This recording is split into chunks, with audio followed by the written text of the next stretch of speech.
Bueno, muy buenos días, bienvenidos a esta tertulia política. ¿Qué tal, Carlos, que sigues con nosotros? ¿Cómo estás? Con vosotros y con Begoña, sí. Pilar Rodríguez Los Santos, ¿qué tal? ¿Cómo estás? Bienvenida Buenos de nuevo a La días. Trinchera. Muchas gracias. Yo, antes de que me des paso para hacerlo, lo voy a hacer ya, porque es que si no, no voy a poder. Hoy es el 9 de junio, que es el día primero de La Rioja, que es una tierra maravillosa, además de donde viene el apellido Los Santos, que en esta casa tiene cierto sentido. Pero además es el día de la región de Murcia, que es, como ya hemos dicho muchas veces en este programa, el pilar más importante de la civilización occidental. Sin duda. Y además, ahora mismo somos la región de moda en el mundo. Esta tarde vamos a ganar Roland Garros. Estamos a punto de ganar la Liga de ACB de baloncesto y además, bueno, somos el último reducto de españolidad que queda en esta gran nación rota. Por lo tanto, pues muy feliz día a todos los murcianos que por el mundo entero seguimos reivindicando que somos la tierra más importante del mundo, porque lo somos de manera objetiva y no valorativa. Totalmente, totalmente. Viva Murcia. Murcia, qué bonita eres. Así Hermosa. Hermosa. Muchas felicidades a todos los murcianos. Y Luis Fernando Quintero, compañero, ¿cómo estás? ¿Qué tal, Manuel? Pues los extremeños, después de este alegato, yo creo que lo hemos hecho fatal. Bueno, pues señores, hoy es día de elecciones. Una vez más, ya vamos a un ritmo de unas elecciones al mes, ya llevamos unas cuantas. Y espérate las que vendrán después, porque a saber si hay luego elecciones generales o no, ya veremos. La cuestión es que hoy finalmente se vota. Y estas elecciones son importantes por varios motivos, no solo por lo que nos jugamos en Europa, que cada vez tiene más peso, tiene más influencia y capacidad de decisión sobre muchos ámbitos a nivel político, económico, medioambiental, etcétera, sino también que tiene importancia en cuanto a lectura a nivel nacional. Es la primera vez que se enfrentan de forma directa, en este caso, Pedro Sánchez por un lado y Alberto Núñez Feijóo por otro, desde las pasadas elecciones generales del mes de julio. ¿Cómo habéis visto la campaña? ¿Cuál creéis que puede ser el resultado? Pilar. Bueno, la campaña ha sido un delirio desde el principio hasta el final. Empezamos con Milei, seguimos con Palestina. O sea, cualquier asunto relacionado con Europa es pura coincidencia, más allá de que el componente general de todos ellos es el antisemitismo a todos los niveles del PSOE, desde Josep Borrell, que ayer puso un tuit profundamente lamentable diciendo que lamentaba muchísimo los miles de muertos, miles de millones de muertos, porque como siempre asume las cifras de Hamas como propias, pues habría por lo menos 10 millones de muertos en el asalto que pues curiosamente para él, o como daño colateral, pues tuvo la desventaja de rescatar a 4 civiles israelíes. Entonces, bueno, básicamente la campaña ha sido un delirio antisemita coronado por la señora del presidente del gobierno convertida en una especie de Eva Perón de 2024. O sea, es todo lo que a Irene Montero le hubiera gustado ser cuando estaba con Pablo Iglesias.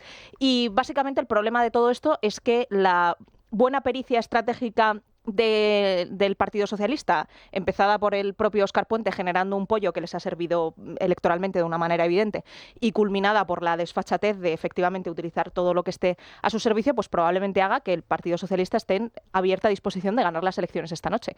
Si esta noche de ganar las elecciones, o sea, de quedar por delante del Partido Popular. En todos los trackings de esta semana, que no se pueden hacer públicos, todos los trackings de esta semana meten al PSOE en el margen de error. Por lo tanto, si esta noche gana el Partido Socialista, que nadie se extrañe. Cuidado, esto es importante señalarlo porque hasta ahora el único que le daba victoria, y además una victoria con cierto margen, era el CIS. Es cierto que las encuestas generales que se vienen publicando en los últimos días mantienen la ventaja del Partido Popular sobre el Partido Socialista, pero los tracking a nivel interno ya meten reducen o eliminan esa... a los dos en el margen de error. El margen de error de las encuestas es más o menos 3%. Pues ahora tienen menos de un 3%, por lo tanto, perfecta disposición de que gane el Partido Cuidado, Socialista. porque eso sí sería un terremoto que afectaría directamente al Partido Popular. Y tanto. La afectaría. Yo estoy con Pilar. Yo creo que efectivamente la distancia se ha acortado mucho en esta última semana. Yo creo que la campaña electoral le ha pasado al Partido Popular y al Partido Socialista lo que le ha pasado en las últimas. Al Partido Popular le ha sobrado una semana, se le hace larguísimo el final de campaña. Siempre le sobra una semana.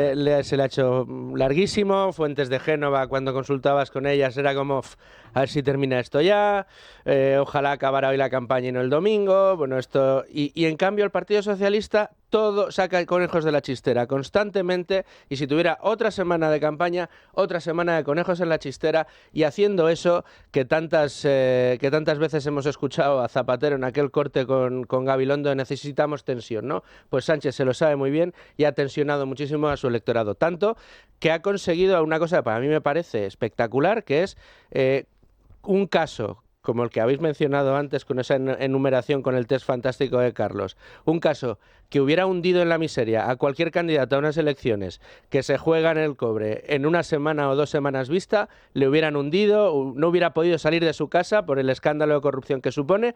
Bueno, pues Sánchez ha cogido el caso Begoña Gómez, lo ha puesto en una bandera, ha empezado a ondearlo y a pedir el apoyo de los suyos porque lo que están haciendo es atacar. Le ha conseguido sacar como baza electoral lo que para cualquiera hubiera sido el motivo de hundirle, no solo de perder unas elecciones, sino de encausarle y meterle entre rejas.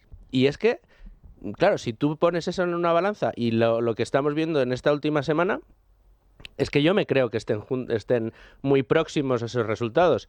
Y como tú dices, si gana el Partido Socialista, si quedan en empate técnico o el Partido Popular ganase por 1 escaño o por 2 escaños... E incluso por 3. Es decir, sería un gran éxito para Sánchez, hombre, y una gran derrota para Feijóo. Un desastre para Núñez Feijóo. Entonces, vamos a ver, yo creo que estaremos todos de acuerdo en que al final estas elecciones y todas las que estamos viviendo, posiblemente hay que plantearlas como una cuestión ya de defensa constitucional, de defensa de la unidad de España, de defensa del Estado de Derecho, de defensa de la monarquía parlamentaria, de defensa de los principios de la transición. Y siendo posiblemente cierto todo lo que estáis diciendo, yo creo que también la gente tiene que empezar a hacer una reflexión. O sea, yo creo que ha llegado ya el momento en el cual, si determinados políticos no lo hacen, posiblemente el sujeto soberano, es decir, la nación española tiene que empezar a hacer esa reflexión. Es verdad que le sobran semanas siempre en todas las campañas al Partido Popular, es verdad que tiene determinada gente que hace que le sobren esas semanas y tiene otra gente que hace que haría que se le quedaran cortas, pero por desgracia no tiene el protagonismo que tendría que tener, sobre todo en esas rectas finales. Pero también es verdad que al Partido Popular se le empieza a notar que también le sobra otra cosa y le sobra fraccionamiento en la derecha. Y esto es un problema muy serio desde el punto de vista de defensa, repito, de la Constitución, de la unidad de España, de la monarquía parlamentaria, y yo creo que ya es el momento en el cual hay que empezar a hacer algunas reflexiones y tiene que haber un voto de castigo, el voto de castigo a aquellos partidos que hagan las campañas lanzando determinadas consignas, insultos, etcétera, contra aquellos que sí están, te gusten o no te gusten, sí están en la defensa constitucional. Y evidentemente las campañas se tienen que centrar en aquellos partidos, o el voto se tiene que centrar en aquellos partidos que ayudan a sumar en la defensa constitucional. O sea, yo creo que estaremos todos de acuerdo en que hemos llegado a un punto en el cual la Constitución está en peligro, la unidad de España está en peligro, el mantenimiento de nuestro sistema de monarquía parlamentaria está en peligro, la propiedad privada está en peligro, la libertad de expresión está en peligro, la libertad de prensa está en peligro. Por tanto, yo sinceramente creo que tenemos que empezar todos a hacer una reflexión. Y está muy bien, y por supuesto, cada uno que vote lo que quiera. Hasta ahí podíamos llegar.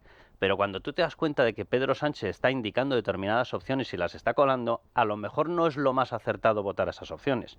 A lo mejor es votar a aquellos que muestran una mayor predisposición a unir voto en defensa de España. O sea, yo creo que sí, hacemos muy bien todos en criticar muchísimo a los partidos, lo digo con cero ironía, De hecho, esto consiste en esto, y una de las funciones clarísimas, constitucional además, y protegida de la prensa es esa labor de contrapoder privado.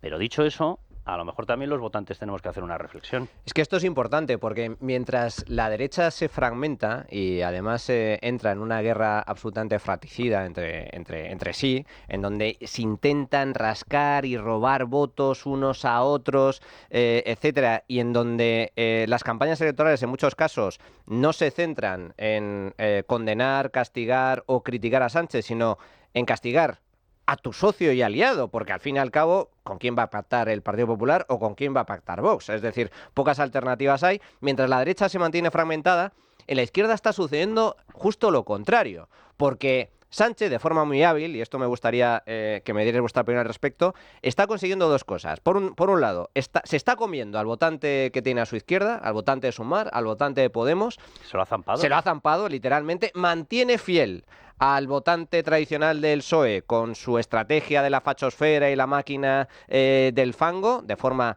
bastante hábil. Y curiosamente, y para mí esto es lo más relevante, desde Sumar, Yolanda Díaz no está haciendo campaña contra el PSOE, al revés, la está ayudando, apoya a Pedro Sánchez. ¿Se confirma que hace campaña? ¿Sí? Bueno, no sé, en fin, ya tenemos una exclusiva. No hace campaña, o mejor dicho, no hace campaña, pero la cuestión es que entre ellos se entienden y van como un bloque. Pilar. De todas formas, hay una precuestión antes del tema de Sumar, y es que la oposición en bloque, porque muchas veces pensamos que la gran culpa de lo que está pasando es solo del PP, porque como es el partido líder de la oposición, entonces si la oposición lo hace todo mal, es el PP. No, la culpas compartidas y no juguemos a esto a beneficio de inventario.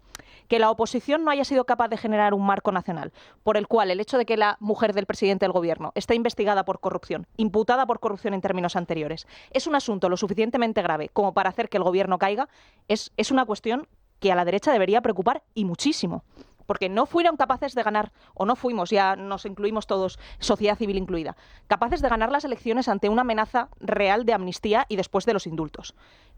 Probablemente no sean capaces de ganar o no seamos capaces de ganar las elecciones después de que la mujer del presidente del gobierno esté imputada por corrupción. Entonces, ¿qué es lo que tiene que pasar? ¿Nos tenemos que resignar a que la derecha solo puede gobernar cuando hay una crisis económica rampante? Es que hay que hacer un análisis muy profundo sobre qué está pasando en la derecha para que, teniendo las ideas correctas y que los de enfrente estén haciendo todo lo malo que podrían tener dentro del abanico de opciones, no seamos capaces de llevar la delantera. Porque es un asunto no menor y no es una cuestión de estrategia única de partido. Es una cuestión de que todo el bloque o toda la trinchera, si queremos verlo así, aprovechando el nombre de este programa, tiene que reflexionar al respecto. El Partido Socialista lo ha entendido claramente, porque ellos desterraron toda esta idea michavílica de que las elecciones solo se ganan desde el centro. Y el PSOE de repente dijo, oye, esta idea que es absurda, yo la voy a transformar en una idea ganadora, que es que si me convierto en el líder indiscutible de mi bloque y soy capaz de optimizar los escaños, gano las elecciones desde el punto de vista en el que se ganan en un partido como España o con las reglas del juego españolas, que es a través de una democracia parlamentaria en la que el partido que más apoyos es capaz de generar dentro de su bloque, pues gana las elecciones. Entonces el Partido Socialista entendió cómo se jugaba esto y dijo, oye, pues yo renuncio a ese reducto imaginario llamado centro y me dedico a hacer que toda mi trinchera pues esté hipermovilizada y que además concentre el voto en mí. El Partido Popular ha renegado de esta estrategia completamente, no le gustan sus votantes y quiere otros, un sector de sus votantes le parecen muy fachas y quiere a los Redondo Terreros y a los Fernando Savater, que son un reducto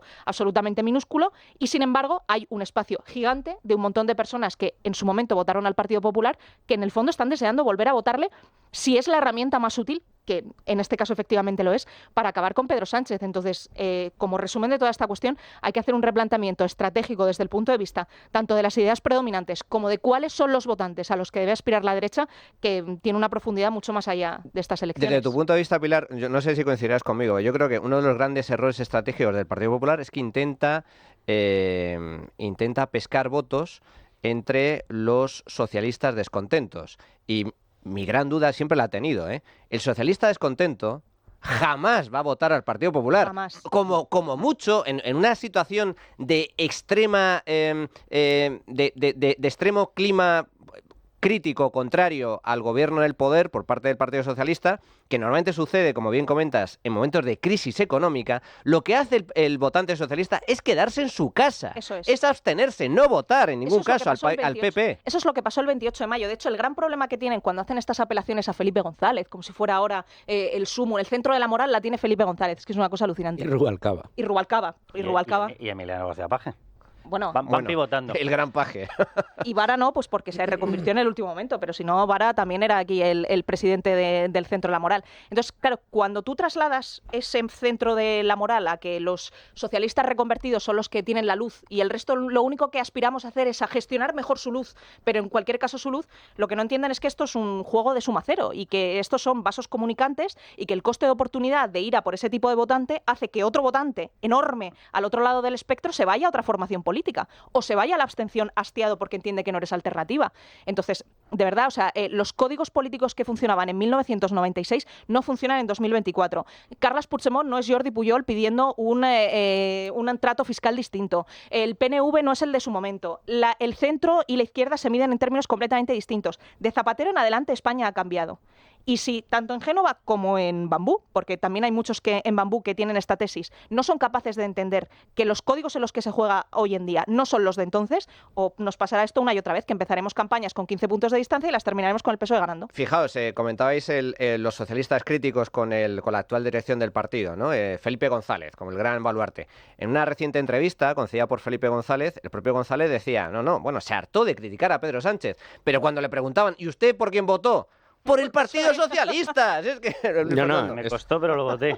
Es que la próxima no te cuesta. De todas maneras, fijaos que ya en 2008, en aquel infausto congreso que Federico Jiménez dos Santos bautizó el Congreso Bulgaria Capital Valencia, en aquel congreso en el que se invitó a José María Aznar, y fue noticia que se invitara a José María Aznar en aquel discurso dijo algo muy sensato y que tiene una vigencia espectacular en el día de hoy, que va en la línea de lo que decía Pilar. Y es que si tú te olvidas de los votantes que te han otorgado el voto para buscar a otros, esos votantes nunca los tienes en propiedad y lo normal es que se te vayan. Que mucho cuidado con maltratar al votante que te ha concedido la confianza durante estos años, ¿no? Y ese fue el mensaje que dio José María Aznar, y es un mensaje que se ha ido cumpliendo radicalmente a lo largo de todos estos años. Es decir, ese viaje a ninguna parte, ese viaje al centro, ese viaje a la moderación, ese viaje ese viaje a los complejos, a hacer de los complejos una forma de hacer política, que es lo que ha hecho el Partido Popular, le ha llevado efectivamente a descuidar una parte muy importante de su electorado, que es la que ha ido a buscar otro tipo de alternativas. Y es cierto que esas otras alternativas deberían ser algo más honestas con ese electorado que han captado del Partido Popular, porque dentro de lo que comentaba Pilar, a mí hay una cosa que no me cuadra dentro de lo que es el apoyo a los de Bambú, y es que los de Bambú da la sensación, sobre todo en los últimos tiempos, explícalo los de Bambú son Vox. Porque si no, igual hay gente que no sabe a qué nos estamos refiriendo.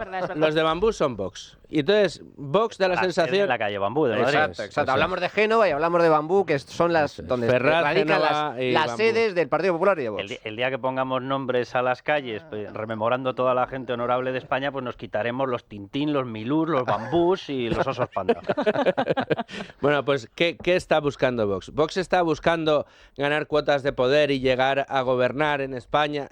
No, yo creo que Vox está queriendo mantener un espacio de poder lo suficientemente interesante como para continuar en la oposición. Y por eso su oposición no es al señor Sánchez. La oposición que está haciendo Vox desde el minuto 1 hasta el minuto último de esta campaña ha sido una oposición radical contra el Partido Popular. Tú no has escuchado a Vox AD, no has escuchado a Santiago Abascal apenas mencionar a Pedro Sánchez. Todos los grandes cortes y las grandes titulares que hemos escuchado de Vox han sido titulares contra el Partido Popular. Bueno, el gran lema de Vox para estas europeas es que el 90% de los votos que se dan en las europeas, PP y PSOE, o sea, asimilaba al Partido Popular con el Partido Socialista, lo cual es evidencia que su estrategia electoral en esta campaña ha sido cargar las tintas contra el Partido Popular, fundamentalmente contra el PP. Hace muchísimo tiempo que hablando con gente de los dos partidos, pero muchísimo tiempo, y siempre les decía lo mismo, y digo, sí, vamos a ver, que el que se acabará llevando los votos será el que demuestre defender más un proyecto común, no el que demuestre ser capaz de destrozar más un proyecto común. Bueno, está claro que mi capacidad de influencia es entre 0 y nada, que diría Fernando Simón, porque evidentemente no han hecho ni maldito caso. Ahora yo, dicho esto, permitidme que me salga un poco del guión, que hoy es día de votaciones, y a este paso vamos a conseguir que no vaya a votar nadie de los nuestros. Hombre, no. Entonces, si me lo permitís, vamos a ver, dicho todo lo que habéis dicho, que es verdad, y fíjate que yo, por ejemplo, hay una cosa que sí que he echado muchísimo de menos, en rampa electoral quizás menos, porque es verdad que ahí sí que ha estado presente el tema de Begoña Gómez, pero vamos a ver, si tú quieres convertir el tema de Begoña Gómez, que es obsceno, la existencia de indicios delictivos es que se te cae de las manos de la cantidad que hay, es imposible de agarrar, o sea, tienes ramificaciones del caso de Begoña Gómez por todas partes, cualquier persona con sentido común entiende perfectamente que la mujer del presidente no puede estar llena de negocios que todos acaban o en concesiones públicas o en concursos públicos o en subvenciones públicas. ¿En serio que hay que explicar esto? O sea, pues claro que tiene una apariencia obvia y evidente de indicios de tráfico de influencias y corrupción de los negocios por todas partes. Eso debería el Partido Popular haberlo convertido en bandera hace más tiempo. Tendría que haber desfilado por la comisión de investigación. Obviamente, hay una función que es la de liderazgo político y liderazgo intelectual. La tienen que desarrollar los partidos. Si tú vas detrás del sentimiento de tu gente, la gente considerará que no eres líder. Bien, dicho eso, que estoy totalmente de acuerdo. Dicha la famosa historia de que efectivamente sobra mucha gente en el PP y en Vox ni te cuento, y ahora voy con Vox, sobra mucha gente que parece que su principal objetivo es pasar desapercibido, hacer lo que te manda el jefe para conseguir sobrevivir políticamente y ahí al proyecto, que esto ya es cosa de otros. Nos jugamos mucho, ¿eh? En Vox está ocurriendo por todas partes. La campaña ha sido nefasta. Si la del Partido Popular ha sido una campaña débil, la campaña de Vox ha sido nefasta. Ha sido una campaña contra el Partido Popular. Entonces, la gran pregunta, cuando se te cae de las manos un argumento por pura incoherencia, a lo mejor es que el argumento es malo. Porque si ese argumento es bueno, entonces ¿por qué no rompes los gobiernos regionales? Si de veras tú consideras que el Partido Popular es el socio del PSOE, tú estás pactando con el socio del PSOE, entonces tú eres socio del PSOE. O sea, evidentemente ese argumento se te cae de las manos. Es una cosa ridícula. Ahora, dicho eso, vamos a ver, dentro de las opciones que hay en España y dentro de la evolución que está teniendo el Partido Popular y dentro de que Vox no va a poder hacer otra cosa más que pactar con el Partido Popular, cada uno que elija. Pero es obvio que hoy tiene que haber una movilización masiva en favor del voto constitucional. O sea, las opciones que tenemos son las que tenemos. El Partido Popular te puede gustar más o menos. Por supuesto que tiene ramificaciones. Yo esta discusión la he tenido con un montón de líderes, de los de ahora y de los anteriores. Y ellos te contestan siempre una cosa. Dice, Carlos, si está claro, vosotros tenéis una línea o tú tienes una línea, es una línea liberal. Si nosotros fuéramos exclusivamente esa línea no conseguiríamos sumar. Pues en estos momentos es todavía más descarado ese argumento. Si en estos momentos vas exclusivamente a una línea, y no creo que haya muchas dudas de qué es lo que defiendo yo y de cómo llevo defendiéndolo durante más de 30 años, pero si vas exclusivamente a una línea no consigues sumar el apoyo para expulsar a este señor de la Moncloa que se ha convertido en un daño y en una amenaza absolutamente para todo lo digno de España. Entonces, evidentemente yo creo que es el día para recordar que independientemente de eso tienes un Partido Popular que te defiende opciones liberales y conservadoras, mejor o peor, te las defiende. Que te defiende la Constitución, que te defiende la permanencia en la Unión Europea, que te defiende la seguridad jurídica, que te defiende la monarquía parlamentaria. De una manera u otra, vale, unos mejor, otros peor dentro del Partido Popular, vale, pero te la defiende. Y Vox evidentemente va a tener que estar en lo mismo. No sería una cosa desdeñable el hecho de que se lo creyeran, ¿vale? Y que en vez de estar permanentemente atacando al primo, ataquen al que se ha convertido ya en enemigo de España. Pero dicho eso, hoy necesitamos una movilización masiva, no argumentos para hacer una desmovilización. Aquí el gran adversario, el gran enemigo, la gran amenaza a batir es el Partido Socialista. Lo trágico, lo triste, yo ya lo he expresado en múltiples ocasiones, es que dos partidos que están condenados a entenderse, que son Partido Popular y Vox, que por cierto, que Vox nace del propio Partido Popular, es una escisión del propio Partido Popular, después de aquella infausto congreso que comentabas tú, Luis Fernando, donde Rajoy invitó a conservadores y liberales a irse del Partido Popular, pues se fueron. Es que cogieron las palabras de Rajoy y se fueron. Es que a veces los sueños se hacen realidad. Es que claro, a veces, efectivamente, Rajoy, que para mí, desde luego, fue, en fin, nefasto, dicho, fue totalmente. Nefasto. Entonces, dicho lo cual, están condenados a entenderse y por lo tanto son socios, son aliados, gobiernan conjuntamente en muchas comunidades autónomas, en ayuntamientos, por cierto. Gobiernan y aquí no ha habido ninguna política fascista, ni la ultraderecha, las mujeres ni nada por el por la estilo. calle y tal. Totalmente, no ha habido ningún tipo de problema. No nos autorizan a nada. El otro día hubo una proposición de ley de Sumar que de verdad que era, o sea, de no ser porque estamos en la España en la que estamos, hasta nos hubiésemos muerto de risa. Dice, no, tenemos que llevar los Gay Games, unos Juegos Olímpicos para personas homosexuales. Sí, fuera de Valencia, ¿no? Dice a Valencia. No, dijo a Valencia. Valencia. Y lo mejor era la descripción de la ciudad. Claro, ciudad gobernada por PP más Vox, en comunidad gobernada por PP más Vox, y dice, es que Valencia garantiza los derechos de los homosexuales, es una ciudad plural, libre. Viene usted de un mitin de decir que es que todos son fascistas que caminan haciendo el paso de la oca, pero no se le cae la proposición de ley de vergüenza de la cara. Pero si toda la propaganda electoral ha ido en el mismo sentido, el brazo en alto. Pero es que les funciona, es que el drama de todo esto es que les funciona. A eso voy. Es el riesgo que me gustaría comentar cómo es posible, y ahora entremos en el electorado socialista, cómo es posible que con un escándalo de corrupción de primer orden, es la primera vez en la historia de la democracia donde la mujer del presidente, porque casos de corrupción ha habido en todos los partidos, pero que hayan afectado directamente al presidente, muy pocos. Esta es la primera. X de los GAL. Bueno, pero eso no era un caso estrictamente de corrupción, era otra cuestión. Pero un caso de corrupción como este, de este calibre, donde la mujer del presidente está siendo investigada judicialmente, con todo lo que está pasando, y oye, el Partido Socialista está movilizado. El tratado político más importante del siglo XX, y esto que voy a decir os va a sonar a un delirio absoluto, es el juicio contra O.J. Simpson. Porque en el juicio contra O.J. Simpson se explica perfectamente lo que está pasando hoy en día. En el juicio contra O.J. Simpson, que nuestros oyentes, la inmensa mayoría de ellos se acordarán, y si no, en un resumen muy rápido, O.J. Simpson, un jugador de fútbol americano negro, que de manera obvia mata a su mujer y al amante de su mujer, que son blancos, y bueno, pues hay un juicio para determinar su culpabilidad. En el juicio contrata a un equipo de abogados absolutamente brillante que deciden que en vez de intentar convencer al jurado de que O.J. Simpson es inocente, lo que pretenden es convertir este caso en una especie de conspiración mundial de la policía de Los Ángeles contra los negros. Y por lo tanto, como el acusado era negro, los miembros del jurado entendían que determinando la culpabilidad de J. Simpson, a quien estaban culpabilizando era al conjunto de la sociedad negra, y en el caso en el que le declararan inocente, o no culpable en este caso, lo que harían sería lanzar un mensaje contra la policía de Los Ángeles, contra la persecución de los negros. Y por lo tanto, al final, O.J. Simpson, que de una manera obvia y evidente había matado a su mujer, fue declarado no culpable, precisamente porque el tema de debate ya no era si la había matado o no, sino si el mensaje que se tenía que lanzar fuera al respecto del racismo que había en la policía de Los Ángeles era más importante que el propio asesinato en sí. Esto trasladado al caso que estamos viendo ahora es exactamente lo que está pasando.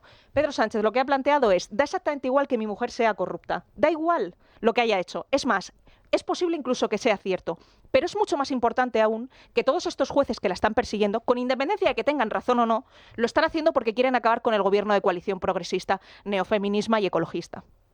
Entonces, para todos los votantes del Partido Socialista, si plantean una pirámide de Maslow, que es cuáles son tus necesidades básicas, y una vez que estén cubiertas vamos a las necesidades más complejas, lo primero y más importante para ellos es es garantizar que la derecha no gobierne nunca jamás. Mantener el poder. Que la derecha no gobierne nunca jamás. Gobierne, efectivamente. Entonces, si la derecha no gobierna nunca jamás, luego ya la mujer del presidente del gobierno siendo una corrupta es otra cosa. El problema es que en la derecha, en la escala de valores, pues se invierte a veces y es distinta. Entonces hubo un momento dado con toda la corrupción del Partido Popular y creo que eso es algo de lo que sentirse orgullosos.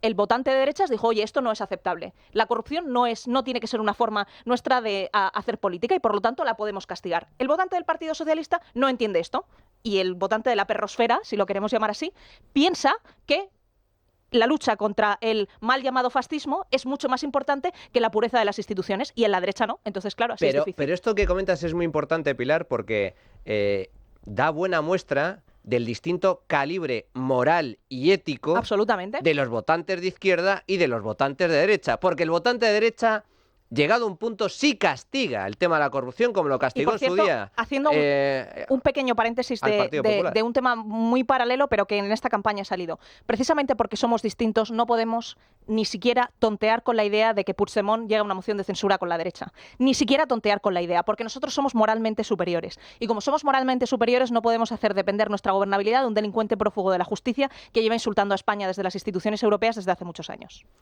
No, muy de acuerdo con lo que estáis comentando, pero es que nos pongamos como nos pongamos, la izquierda de este país... Detalle. Sí. En esta última semana, en línea con lo que estaba comentando Pilar, hemos llegado al esperpento de que en un acto de campaña celebrado en Andalucía, con Juan Espadas a la cabeza, se le daba literalmente las gracias a Begoña por estar ahí.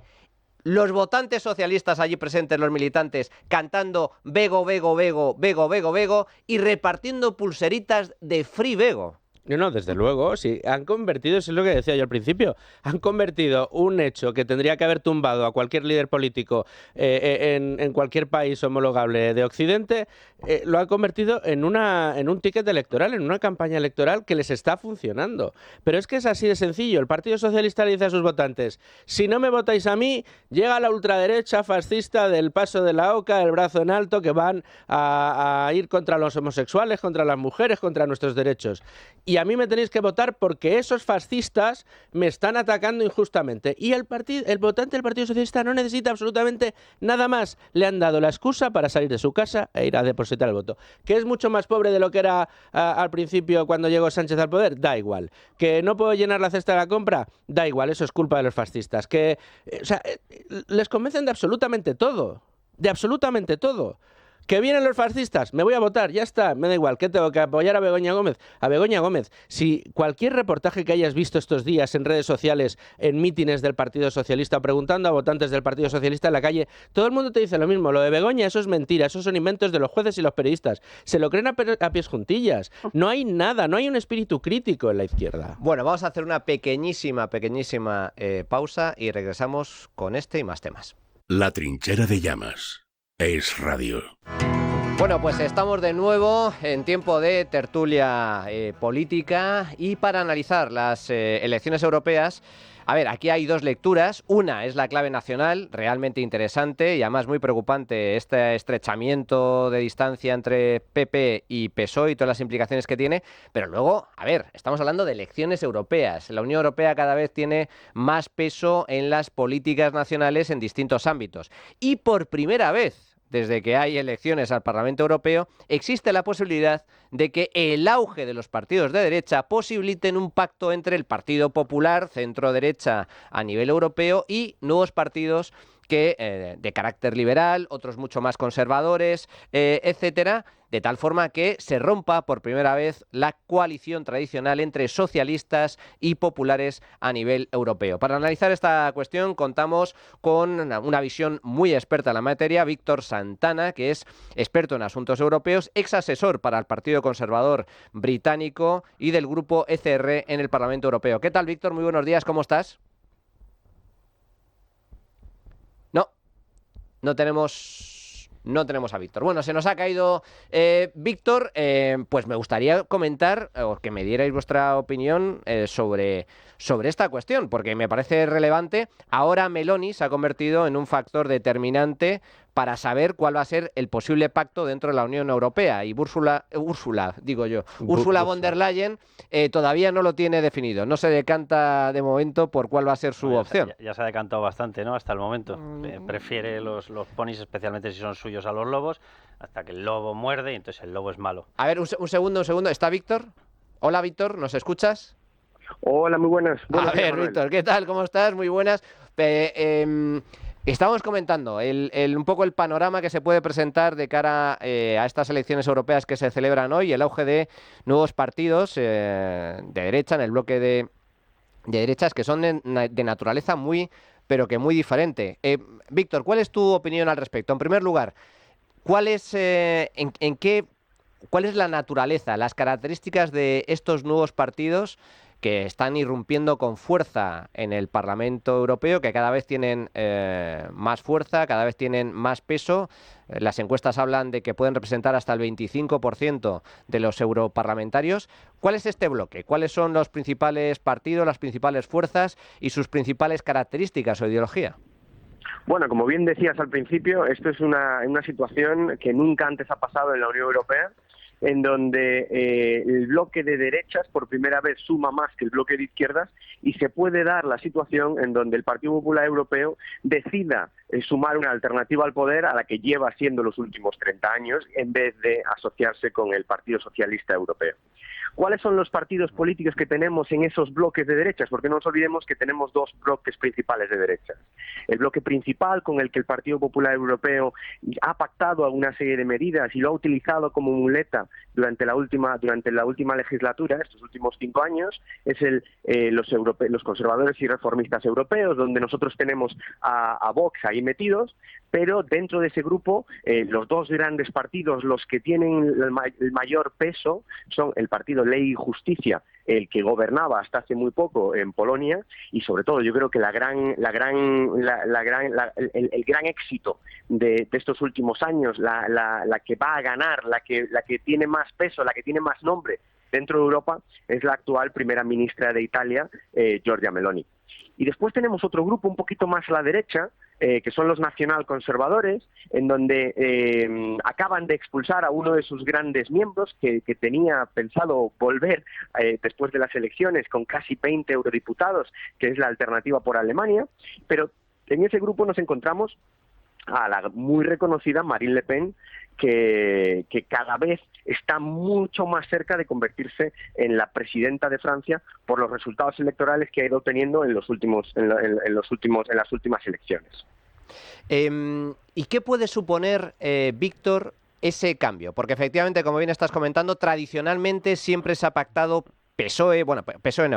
socialistas y populares a nivel europeo, se reparten los diferentes cargos en la Comisión. Realmente el órgano de poder dentro de la Unión Europea es la Comisión Europea. Esa es la clave de todo el asunto. Pero todo parte efectivamente de las diferentes fuerzas dentro del Parlamento Europeo. ¿Qué puede suponer a nivel de cambio de políticas si finalmente se lleva a cabo una alianza entre populares y este nuevo bloque de derechas que está surgiendo? Bueno, pues para que nos hagamos una idea, la inmensa mayoría de las decisiones políticas que nos han afectado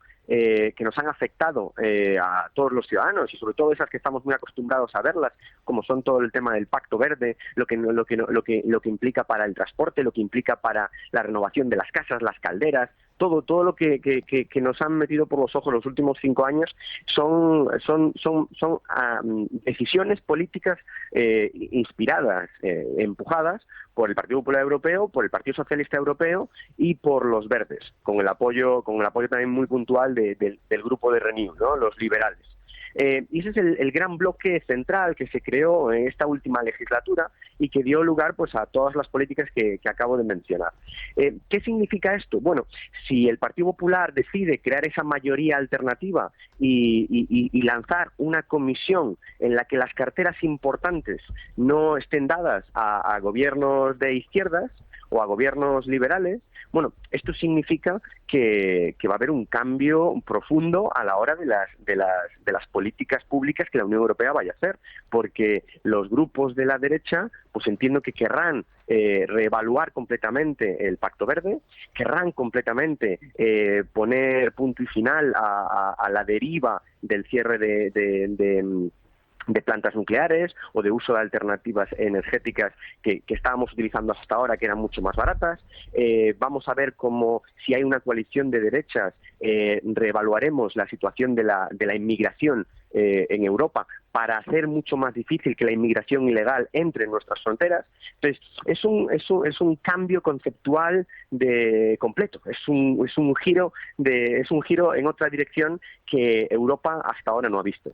Y para terminar, Víctor, ¿cuál es tu pronóstico, conociendo como conoces en profundidad la naturaleza, las condiciones, los intereses de los diferentes partidos, y dando por hecho que el Partido Popular Europeo va a ser la fuerza vencedora en estas elecciones, de forma que von der Leyen, la actual presidenta de la Comisión, va a reeditar su mandato? ¿Cuál crees que... Tu pronóstico al respecto, ¿cuál crees que va a ser esa posible alianza? Von der Leyen, todos más o menos la conocemos, creo que es más tendente a pactar con la izquierda y con los verdes. ¿Existe la opción real de que von der Leyen finalmente, por presiones internas, se decante por un pacto hacia su derecha?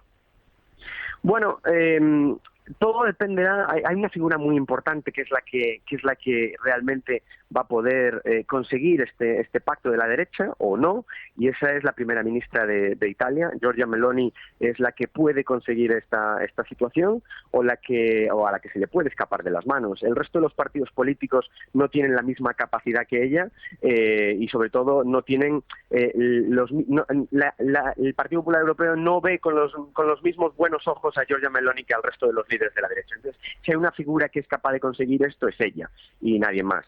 Pero no nos olvidemos de otra cosa muy importante, y volviendo un poquito a la clave nacional. Los dos grandes partidos del Partido Popular Europeo y del Partido Socialista Europeo, es decir, los partidos que más diputados van a tener según las encuestas, van a ser los partidos españoles. O sea, el partido que lidere el Partido Socialista Europeo va a ser el Partido Socialista Obrero Español. Y el partido que lidere por número de diputados en el Parlamento, para que la gente nos entienda, y el partido que lidere el Partido Popular Europeo va a ser el Partido Popular Español. Entonces, esto es muy importante, sobre todo para analizar los posibles pactos en Bruselas. Van a ser esos dos grandes partidos que están tan separados ideológicamente a día de hoy y confrontados en España, van a ser capaces de llegar a esa coalición en Europa que hasta ahora la han mantenido, y esa es la gran pregunta. Pues Víctor Santana, experto en asuntos europeos, ex asesor para el Partido Conservador Británico y del Grupo ECR en el Parlamento Europeo. Muchísimas gracias, fuerte abrazo. Muchísimas gracias. Bueno, si me permitís, no sé si queréis comentar algo sobre esta cuestión. Lo digo porque a mí me ha llamado especialmente la atención, además está relacionado con una noticia de las últimas horas, que es el rescate, que no liberación, rescate de 4 secuestrados israelíes por parte del terrorismo islamista. La izquierda ha reaccionado pues como cabía reaccionar, ¿no? Criticando a las Fuerzas Armadas israelíes por ese rescate. Un rescate que se ha producido en un campo de refugiados en donde los terroristas han utilizado a población civil como escudos humanos. Y de hecho, esto de población civil habría que ponerlo un poco entre comillas, porque realmente eran muchos los terroristas que estaban allí armados hasta los dientes para mantener en cautividad a estos 4 israelíes. 4 israelíes de un grupo de 120 secuestrados que todavía siguen en manos del terrorismo islamista. Y lo digo por lo siguiente, porque esta misma semana en el Congreso hemos escuchado declaraciones como las siguientes. Alzar la voz, cueste lo que cueste, elevando el derecho legítimo del pueblo palestino a resistir con todos los medios que hay a su alcance, incluida la lucha armada. Reivindicamos y luchamos por la liberación de Palestina desde el río hasta el mar. 8 meses de genocidio en curso sobre la población palestina en la Franja de Gaza ha conseguido que mucha gente vuelva a hablar de la causa palestina cuando creíamos que ya estaba enterrada. La valiente iniciativa de la resistencia palestina el 7 de octubre ha vuelto a poner en la agenda política y mediática la cuestión palestina. Resistencia palestina. Estas fueron voces que tuvimos que escuchar esta semana, 2 activistas pro-palestinas invitadas por la extrema izquierda al Congreso, en donde se defendía el atentado, terrible atentado del 7 de octubre, calificándolo como resistencia justificada del pueblo palestino. Pilar. Bueno, si es que yo creo que nos deberíamos ahorrar el esfuerzo intelectual y ellos también de que piensen que esto es una guerra en la que lo que les importa son los derechos humanos. Si es que si nos retrotraemos al propio 7 de octubre, supongo que os acordaréis que la diputada sumarita esta del Sáhara, no me acuerdo cómo se llama, no es una falta de respeto ad hoc a propósito, sino que de verdad no me acuerdo cómo se llama. Supongo que sabéis quién es. Esta que es la nueva activista saharaui especial de Sumar. ¿Te refieres a Sira Rego? No, Sira Rego no. Es diputada nacional. Bueno, no me acuerdo. Pero el nombre de esta señora, una chica joven que es de esta nueva hornada de los diputados de Sumar. Tesh Sidi. Esta, efectivamente. El día 7 de octubre lanzó memes y pancartas reivindicativas en Twitter con paracaidistas. Fotos de paracaidistas y proclamas desde el río hasta el mar. Los paracaidistas eran los terroristas de Hamas que el 7 de octubre entraron en Israel, que nunca habían utilizado paracaídas hasta ese mismo día. Entonces, el mismo día en el que se produce la mayor matanza de judíos desde el Holocausto, Sumar, a través de su máxima portavoz en esta cuestión, lanza una proclama abiertamente antisemita, abiertamente racista y que abiertamente pide el genocidio de los judíos, y desde ese momento en adelante, pues la retórica no ha cambiado. Entonces, claro, la primera cuestión que nos tenemos que plantear es, esto no es una batalla entre los israelíes, que son malos, malísimos, y van a masacrar gazatíes, y luego los de Hamas, que son ahí terroristas, y el resto de la gente, el PSOE, Sumar y todos estos, están en el centro velando por los derechos humanos. Eso es mentira. Sumar, el PSOE y toda la izquierda prácticamente mundial, bueno, hay algún reducto todavía que resiste al invasor, son abiertamente altavoces de Hamas en el mundo. Y esto hay que entenderlo, son altavoces de una organización terrorista. Y por eso Hamas está encantado cada vez que Pedro Sánchez hace alguna de estas cuestiones. La segunda cuestión es, para los que estén preocupados por las vidas humanas, y todos lo estamos, ¿no? Las vidas de los gazatíes no valen menos que las vidas de los israelíes, eso es evidente. Pero la culpa de que ayer se perdieran vidas gazatíes no es de Israel, es de Hamas y es de la propia población civil palestina que acoge dentro de sus casas como civiles a rehenes israelíes a sabiendas de que lo son. Es que estamos hablando de una sociedad enferma que el día 7 de octubre, cuando había una chica violada, mutilada y torturada en una camioneta, la gente, la población civil esta que, pobrecitos, estaban escupiendo encima de su cadáver. O sea, es gente que en los colegios les enseñan que los sionistas son los enemigos absolutos, que les quieres masacrar y que les tienen que matar. O sea, esta gente de la que estamos hablando es gente que el día 7 de octubre, cuando los terroristas mataban a israelíes, cogían el móvil de las personas a las que estaban matando, los retransmitían por Facebook Live y después los terroristas llamaban a sus madres a decirle: mamá, he matado a 4 judíos. Y la madre, poco más o menos que fiesta de cumpleaños para cuando volviera. Entonces, bueno, pues entendamos que aquí hay un bien y hay un mal. El mal son todo lo que no sea Israel y el bien es Israel. Punto. Por cierto, solo un apunte. Hamas esta semana ha aplaudido, ha agradecido una vez más el apoyo del gobierno de Pedro Sánchez a la causa palestina, porque el gobierno de Pedro Sánchez ha decidido sumarse a ese proceso que ha iniciado Sudáfrica para intentar condenar en el Tribunal de Justicia Internacional a Israel por genocidio. Mira, por ordenar las ideas y que la gente pueda tener un mapa un tanto distinto del que está distribuyendo la izquierda, y coincido plenamente, o sea, aquí no es una cuestión de si la izquierda se ha convertido en una especie de actor pasivo, no, es actor, punto final. Y es actor de una cosa lamentable, todos estos países de los que estamos hablando, y me refiero a todos porque tenemos a Venezuela con Caracas, porque tenemos evidentemente a La Habana, el eje La Habana, lo tenemos conectado lógicamente con el eje Teherán y lo tenemos conectado con un doble eje que se llama Moscú-Pekín. Entonces vamos a dejarnos de historias, estamos en un movimiento internacional que ha convertido cuando menos en tibia aquella Guerra Fría, cuando menos, lo digo porque ya tenemos acciones armadas, por lo tanto podríamos hablar de guerras, obviamente, y lo ha convertido en un movimiento de desestabilización de las democracias occidentales y de las democracias liberales. Punto final. Y aquí la cuestión es en qué bloque estás.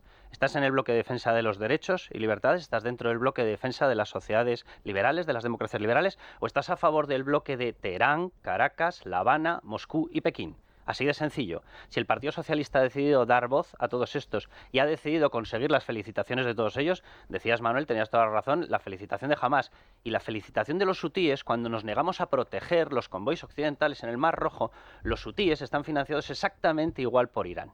Para que la gente se haga una idea de cómo es el mapa. En el mapa tienes una franja de Gaza, efectivamente controlada por una dictadura asesina islamista llamada Hamás. Israel lleva aguantando 70 años de asesinatos. No lleva aguantando 7 días, no lleva aguantando 7 meses. 7 meses llevan aguantando más de 130 personas que siguen en estos momentos secuestradas. Ha conseguido rescatar a 4. Siguen, repito, secuestradas más de 130 personas. Me encantaría escuchar por un momento a Yolanda Díaz, a Pedro Sánchez, a Sir Arrego o a cualquiera de ellos una sola proclama en defensa de ellos o una sola proclama en defensa de los 2 muertos españoles allí por asesinatos de Hamás, en el famoso descenso de los paracaidistas. No les importa absolutamente nada. Yo simplemente les haría una pregunta a la gente que dice, no, es que pobre Palestina, pobre Palestina. Pobre Palestina, ¿se podría ir Yolanda Díaz a hacer una proclama LGTB a la Franja de Gaza? ¿Se podría ir? Debería. Lo digo básicamente porque lo intente. La forma de matar a los homosexuales en la Franja de Gaza es subirlos a las azoteas, los tiran, los empujan. Una vez que confirman que están bien muertos, les ponen unas cadenas, los enganchan a un pick-up y los arrastran por las calles. ¿Les parece una forma de defender los derechos LGTB? Porque esa es la forma de defender los derechos en general en la Franja de Gaza. ¿Por qué? Porque está controlada por una dictadura asesina islamista que se llama Hamás. Nos vamos a la otra parte, a la de Cisjordania.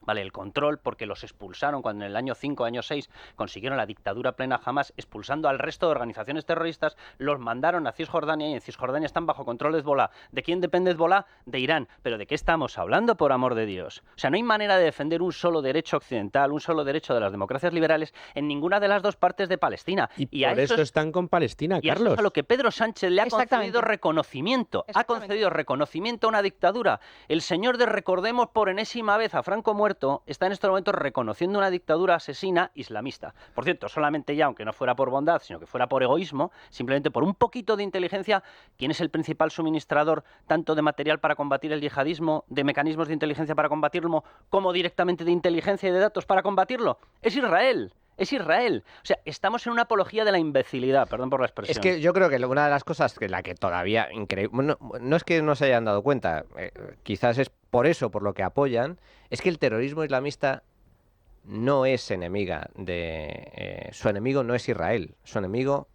Es Israel, por supuesto, pero es Occidente. Y es que los Israel enemigos es de Israel son nuestros enemigos. Es que nosotros en España hemos sufrido el golpe de los atentados islamistas, al igual que lo ha sufrido Estados Unidos, al igual que lo está sufriendo en los últimos días con saña Alemania, donde se han producido varios atentados. ¿Pero con quién? Perdona. Solo por dar una última idea. Vamos a ver, alguien se podría pensar y decir, vamos a ver, ¿cómo puede estar Rusia apoyando a partidos separatistas de extrema derecha como Junts, a la vez que está apoyando a determinadas dictaduras islamistas de extrema izquierda, sabe Dios el qué, como Hamás? Porque desestabilizan el sistema de las democracias liberales, por amor de Dios. O sea, a estas alturas tenemos que preguntarnos por qué están haciendo determinados países lo que están haciendo. Para ellos todos representamos el modelo de democracia liberal capitalista y quieren acabar con ella. Y el comunismo que está implantado va en esa línea. Es que el eje... Sí, perdón, Manuel. Digo que el eje de la izquierda ya no es esa socialdemocracia homologable en la que se repartían... o donde se discutía cómo manejar la libertad en Occidente. No, el eje de la izquierda se ha dado a la extrema izquierda. Ahora ya el eje internacional, como tú decías, lo marca el Grupo de Puebla. Y lo marca el Grupo de Puebla con ayuda... Pues efectivamente, de Irán, de Rusia, de China. ¿Y qué tenemos aquí? Pues que en España pasa exactamente lo mismo. El Partido Socialista ya no es un partido socialdemócrata homologable con una democracia europea. Ahora se ha tirado al monte y ahí es donde está. Y por eso defiende a Hamás, por eso defiende a ETA. O nos vamos a olvidar. Es que, vamos a ver, en un día Hamás mató a más gente de lo que ha matado ETA en toda su historia. En un día. Mató a más israelíes jamás en Israel que lo que ha matado ETA en España en toda su historia. ¿Y con quién está el Partido Socialista en España? ¿Con quién está Pedro Sánchez? Con Otegi. ¿Con quién está Pedro Sánchez? Con Hamás. ¿Contra quién está Pedro Sánchez? Contra la libertad. Es así.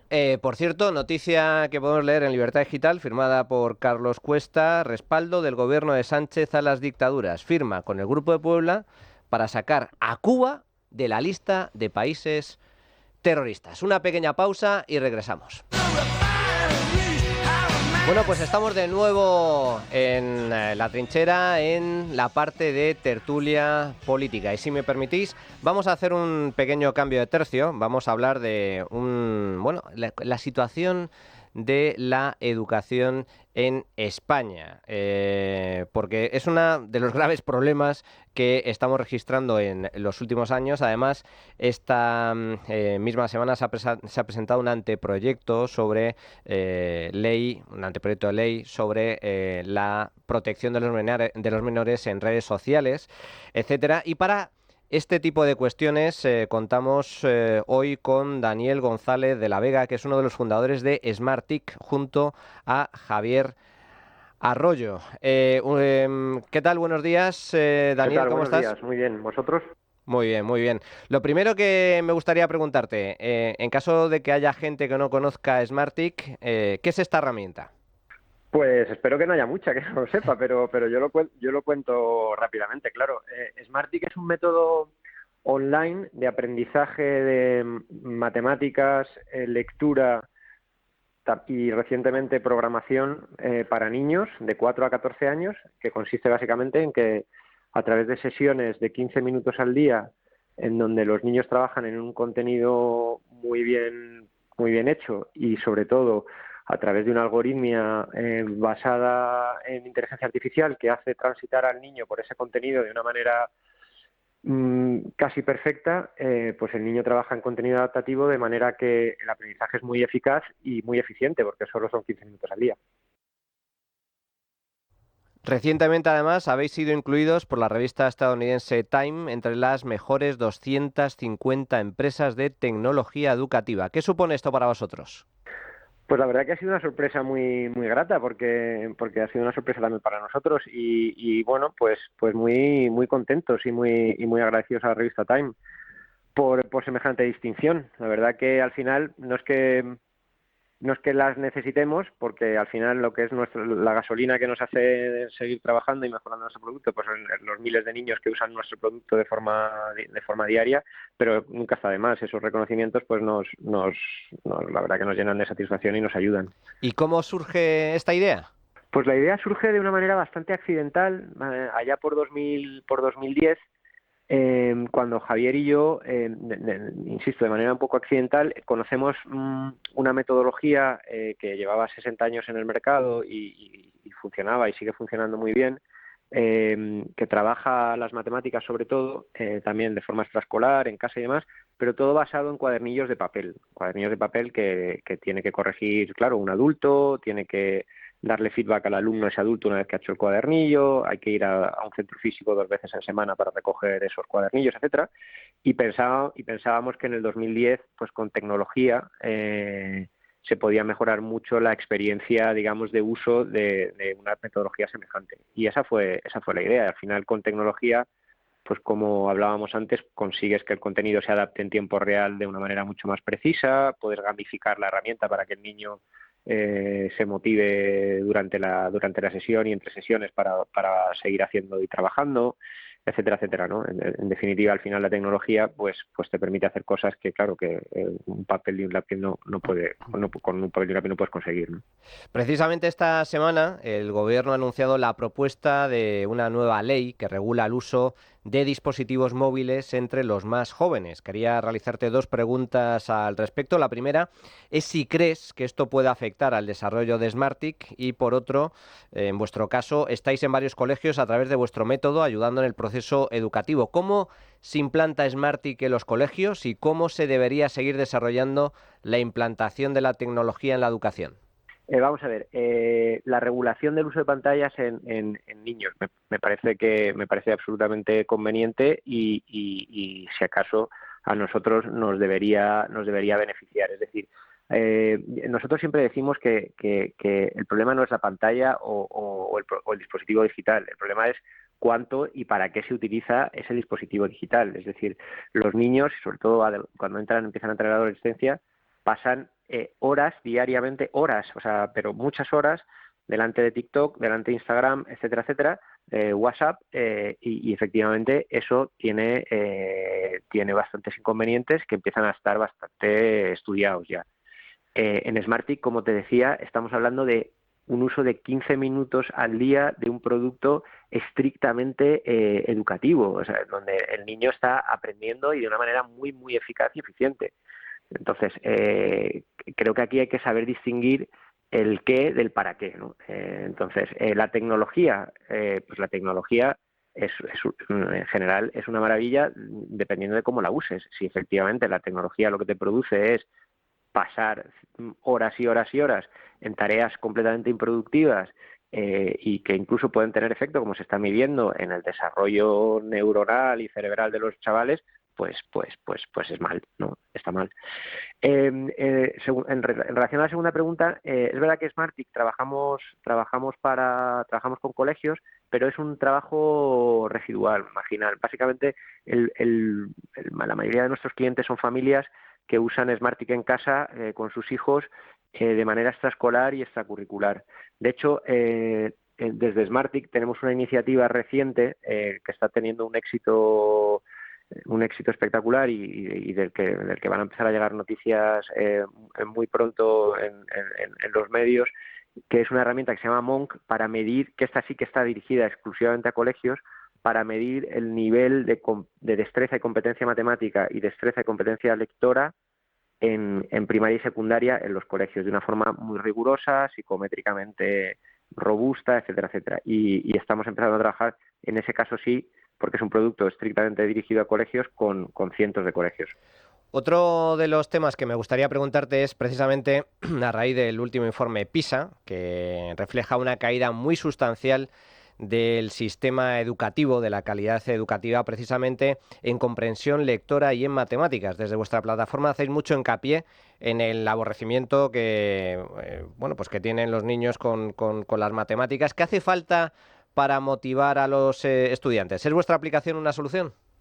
No es que no pueda ser, es que de hecho lo es. Es decir, nosotros con Smartick, los niños que trabajan con Smartick, demostramos que, primero, niños y niñas tienen exactamente el mismo rendimiento. Cuando sabes que está bastante medido, que las niñas en el sistema educativo en general, en secundaria, bachillerato y carreras universitarias, se empiezan a quedar por detrás en las matemáticas, lo cual es absolutamente ridículo y tiene mucho que ver cómo se imparte la materia en la escuela, y con Smartick todos esos problemas se solucionan. Y en relación a lo que decías de PISA, efectivamente, y eso es lo que está relacionado con esta nueva herramienta que te comentaba que estamos lanzando desde Smartick, Monk, porque lo que ocurre es que los gobiernos regionales y el gobierno, en realidad, a través de PISA, sí miden una foto que sabes que es cada 3 años y en secundaria, pero en realidad no saben qué produce esa variabilidad de resultados. Es decir, si tú le preguntas de verdad a las comunidades que están saliendo bien en PISA o, en el sentido contrario, a las que están saliendo mal, por qué salen bien o mal, no te lo saben decir, porque en realidad no saben cuáles son las causas subyacentes a eso. Y es por eso que es absolutamente imprescindible medir de forma censal, es decir, a todos los niños y no muestral, que es lo que hace PISA, y medir desde primaria y de manera longitudinal. Es decir, que tú puedas seguir a un niño en toda la etapa de primaria, primero, segundo, tercero hasta sexto y en secundaria.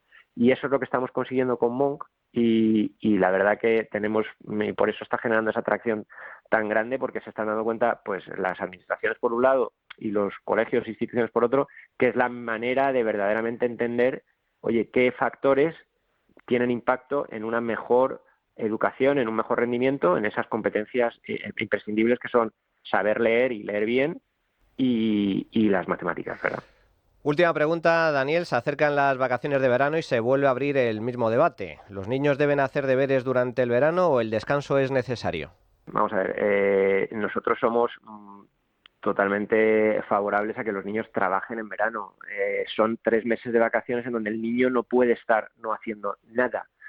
Al final tiene que durante unos ratitos al día, nosotros durante Smartick se vende de hecho muy bien en verano para esos niños y esos padres que entienden que el niño no puede estar 3 meses sin hacer absolutamente nada, porque de hecho está bastante medido.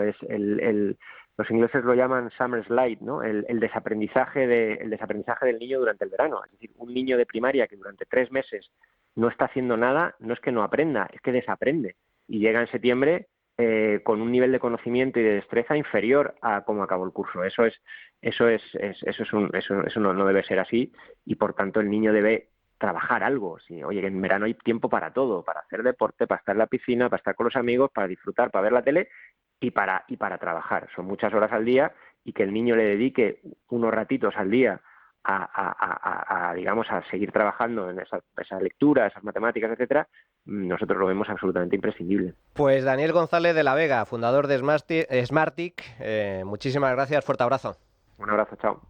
Bueno, la importancia de la educación, la importancia además también de la cultura en general, y además tú, Fernando, que sabes mucho de la cultura financiera. No, es muy importante. Además, esta entrevista me ha resultado yo creo que es muy buena y da muy buenas ideas, estas últimas también.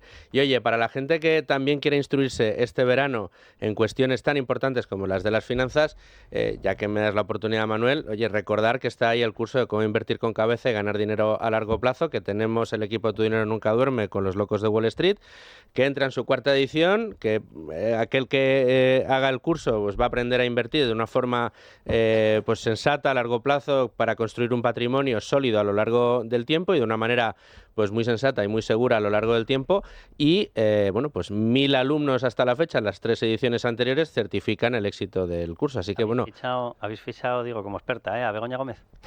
Es que para captar fondos, para captar fondos públicos y privados. Esto no va de captar fondos, no, esto es de una forma honrada crear un patrimonio. Eso es. Cultura financiera. Hay que entrar en la web de Locos de Wall Street y ahí está el curso para aquel que quiera más información. Anotado queda. Otro que sabe bastante de cultura financiera, y me gustaría entrar sobre este tema, es el hermano del presidente. El hermano del presidente... ¿Pero David Azagra o David Sánchez? Bueno, aseguran que es el mismo, pero es la misma persona. Pero lo digo por lo siguiente, porque esta semana hemos descubierto, cada semana es una cosa diferente, que la casa que ha comprado en Portugal... El Palacete es inhabitable. Es decir, ahí no vive nadie. No se sabe dónde está. No es inhabitable, está inhabitado. Está inhabitado. Es lo mismo. Y si está inhabitada, a efectos fiscales, ¿dónde habita David Azagra en la intimidad? Porque en Badajoz, ¿no? En Badajoz, desde luego que no habita, o sea que... Pero en España me da que sí. En España tiene toda la pinta. Lo digo porque ha firmado una declaración de ingresos donde aparece que él no realiza declaración de la renta en España. La pregunta del millón es, ¿la agencia tributaria está comprobando con el mismo ahínco con el que comprueba otro tipo de cosas? Seguro. Hasta sin ningún ahínco está comprobando algo sobre esta situación. Tiene toda la pinta. Estábamos comentando en la parte de informativo, contactamos con Ignacio Ruiz Jarabo, exdirector de la agencia tributaria. Espectacular análisis el que ha hecho. Y se preguntaba precisamente lo mismo. Oye, Hacienda no perdona ni una. Los contribuyentes españoles están bajo el foco, bajo la lupa de Hacienda. Además, una vez que te abren una inspección, bueno, eso puede acabar realmente mal porque se cometen todo tipo de abusos no voy a decir irregularidades, pero desde luego abusos, y que luego los tribunales se encargan de desmontar y darle la razón al contribuyente. Pero en el caso del hermano del presidente, oye, pero amplíalo, ¿eh? Se va a Portugal y no pasa nada. Bueno, él dice que se ha ido a Portugal. Por cierto, la ley de RPF deja clarísimo que aunque tú te vayas y pongas un pie, los dos, las dos manoplas, da olímpicamente lo mismo en otro país, si tu fuente de ingresos sigue siendo España. Este señor está certificado, y si no, que lo contradiga él, pero en su declaración de intereses y de ingresos no aparece ninguna cosa en el contrario, y la ha firmado él, depende al 100% de los ingresos de la Diputación de Badajoz. Entonces, por incorporar esas preguntas que hacíamos antes sobre Begoña Gómez, Badajoz, ¿dónde está? ¿Está en Portugal o está en España? Porque entonces eres contribuyente español. Pero es que lo podemos ampliar a lo que está ocurriendo en estos momentos con el famoso software de la Complutense. O sea, si de veras ha habido una donación y se lo han trasladado a Begoña Gómez como persona física, tiene que estar elevado a escritura pública, tiene que haber pagado impuesto de donaciones y ya tiene que haber tributado por la ganancia que ha obtenido con eso. Y si lo han hecho a nombre de la sociedad, tiene que haber pagado la sociedad. Consta que haya pagado algún impuesto porque se lo ha llevado en secreto. Entonces suele ser complicado llevarlo en secreto. Perdón, hay un dato de contexto importantísimo, que es que el hermano de Pedro Sánchez trabaja en la Diputación de Badajoz. La Diputación de Badajoz está presidida por un señor de apellido Gallardo, que nos sonará porque Feijóo llamó a María Guardiola, ¿os acordáis? En aquellas colonias infantiles del PP la llamó María Gallardo. Pues este señor Gallardo es el presidente de la Diputación de Badajoz. Y este tipo le ganó las primarias a Vara en contra del aparato regional. Bueno, aquí tenemos un extremeño que lo sabrá decir mucho mejor que una simple murciana, pero ganó las elecciones primarias contra Vara, que era el aparato antisanchista, por decirlo de alguna forma, y este tipo es el hombre, la sombra de Ferraz allí. Por lo tanto, vamos, la Diputación de Badajoz le va a hacer 1 y 1000 papeles justificativos de su tropelía fiscal. El jefe directo de David Azagra también ha sido elevado a secretario general del partido en Badajoz. O sea, ahí salen todos premiados, es una cosa maravillosa. En fin, huele mal en Badajoz, colocado a dedo, teletrabaja desde Portugal, pero luego resulta que no se le concede el teletrabajo y debería estar trabajando presencialmente, por allí no se le ve, tampoco se le ve por Portugal. En fin, la cuestión es que se está ahorrando un dineral en impuestos y un patrimonio, muy socialista, además, bastante patrimonio sustancial. Que debería explicar de dónde viene. Adrián, ¿cuál ha sido el resultado de la tuit encuesta? Cuéntanos. Pues hoy preguntábamos a quién vas a votar en las elecciones europeas y, por cierto, hemos tenido récord con más de 1.100 votos de todas las encuestas que hemos hecho.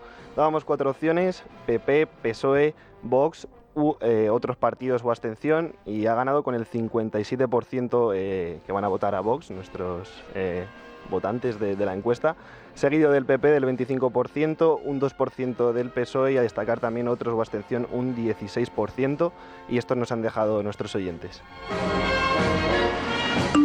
Soy muy pesimista con respecto a lo que ocurre políticamente, pero bueno, votaré al PP, que me parece lo menos extremo de lo que hay.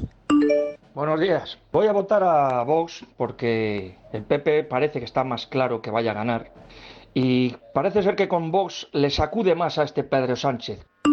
Hola, muy buenos días a todos. Soy Marisol desde Lleida. Yo voy a votar a Vox sin ninguna duda. Bueno, un abrazo y que voten en conciencia. Saludos, gracias. Buenos días, pues voy a votar al Partido Popular, porque bueno, hoy más que nunca hay que mandarle un mensaje clarito en modo europeo a Sánchez. Hola, muy buenos días. Yo, sin dudarlo un momento, voy a votar al PP, porque, señores, nos estamos jugando España y es muy lamentable.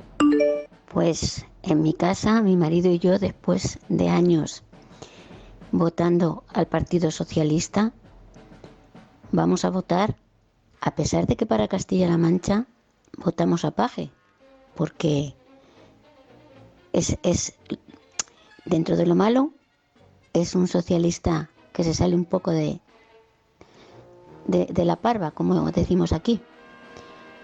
Así que hemos decidido que esto tiene que dar un cambio y vamos a votar al PP desde Albacete.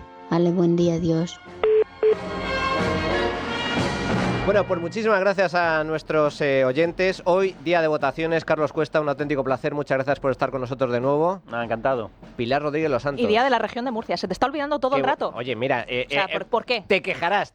Hasta tienes aquí corazoncitos. Luis Fernando. ¿Son de Murcia? Muchísimas gracias, Manuel. Un auténtico placer. Simplemente comentar, me gustaría felicitar a Presentación Tobar, que sé que es una gran oyente de este programa, madre de un buen amigo. Muchas felicidades. Y a todos vosotros, a todos ustedes, continuamos ahora sección de Cultura Financiera y muy atentos a la sección que nos trae Sandra León, porque vamos a desentrañar una serie de consejos prácticos para echar a los ocupas de tu casa, en caso de que sufras esa desgracia. Así que atentos. La Trinchera de Llamas. Es Radio.